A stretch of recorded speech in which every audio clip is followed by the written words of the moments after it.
여러분들 지입계약이라는 말씀 많이 들어보셨죠? 사실 화물차 지입, 뭐 지입차주, 뭐 지입운송사 이런 식으로 지입계약이라는 말을 많이 듣는데 저도 이제 사법시험 공부할 때 뭐 판례 같은 걸 보면 지입계약이라는 말을 꽤 봤어요. 근데 지입계약이라는 게 뭔지 그때는 뭐 이렇게 크게 이해를 하진 못했었거든요. 근데 제가 이 사건을 하다 보면서 이제 점점 아, 이게 이런 문제가 있구나라는 걸 이제 알게 된 거예요. 우선 지입계약이라는 거는 법률상 용어는 아니에요. 여러분들이 하는 그 화물 운송업과 관련돼 가지고 제일 핵심적인 그 법률이 화물자동차 운수사업법인데 화물자동차 운수사업법 어디를 봐도 지입이라는 말이 안 나와요. 근데 저희가 일상적으로 지입이라는 말을 굉장히 많이 쓰죠. 그러다 보니까 대법원에서도 지입죄가 뭐다라는 얘기는 해요. 지금 제가 여기다가 올려드린 이 부분이 이제 그 2010년도에 대법원에서 지입죄라는 게 뭐다라는 거를 나름대로 정의를 내린 거예요. 좀 간단하게 읽어보면 화물 자동차 운송 사업 면허를 가진 운송 사업자가 뭐 실질적으로 자동차를 소유하는 차주 간의 계약으로 이런 식으로 쭉 나가죠. 굉장히 복잡하죠.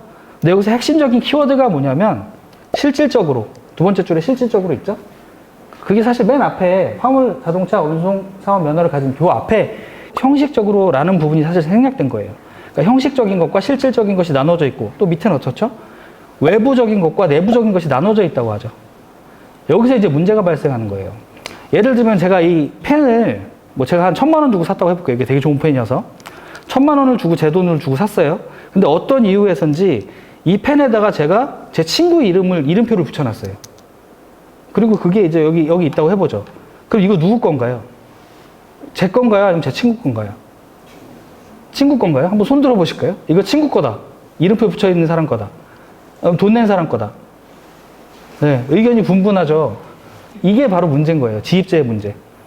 지입죄의 문제는 여러분들이 여러분들 돈을 주고 혹은 여러분들의 돈을 빌려서 산 차량에 소유 명의를 지입 회사의 이름표를 붙여놨기 때문에 문제가 생기는 거예요. 그래서 아까 전에 번호판 임대 문제가 있었죠. 근데 번호판 임대를 왜 하는지 그 근본적인 이유를 좀 아셔야 돼요.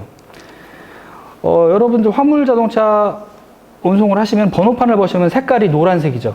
보통 차는 하얀색인데 노란색 번호판이 영업용 번호판인데 영업용 번호판이 없이 유상 운송을 하시게 되면 처벌을 받으실 수 있어요.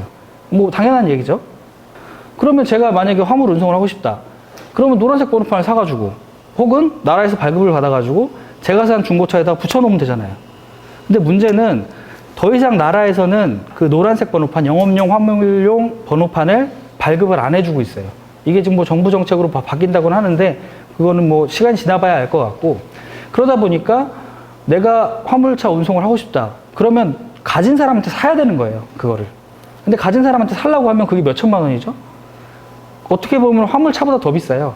그러니까 살 수가 없으니까 이걸 빌리는 거예요. 부득이하게. 빌리니까 그 운송 번호판은 누구 명의로 돼 있나요? 지입 회사 명의로 돼 있죠?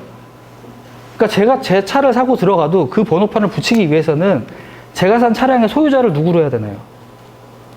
지입 회사로 해야 되는 거예요. 아까 전에 제가 펜으로 예를 들어드렸죠. 제 돈으로 주고 샀는데 제 친구의 이름표를 붙였던 것처럼 여러분들이 주고 산, 큰 돈을 주고 산 화물차의 명의를 제3자의 명의, 그러니까 지입 회사의 명의로 붙여놓는 거예요. 자, 이러면 어떤 문제가 발생할 수 있나요? 누가 위험하죠? 돈 낸 사람이 위험해지죠? 돈은 자기가 다 냈는데 명의가 제게 아니다 보니까 이거에 대한 소유권을 박탈당할 수가 있는 어떤 위험이 존재하는 거예요.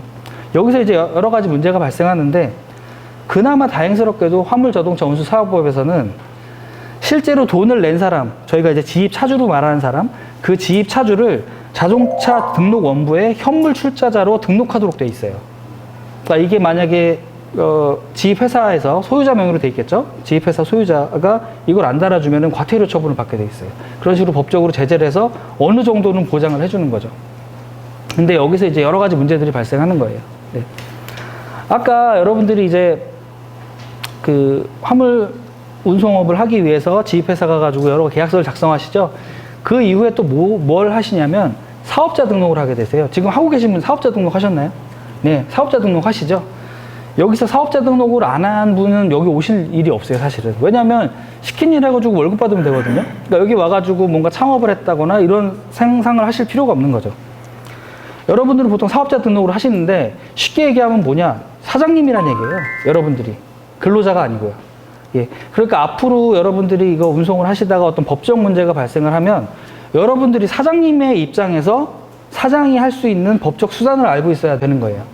네. 그러니까 사장님이라는 입장에서 이제 앞으로 발생할 법적 문제들을 좀 말씀을 드릴게요.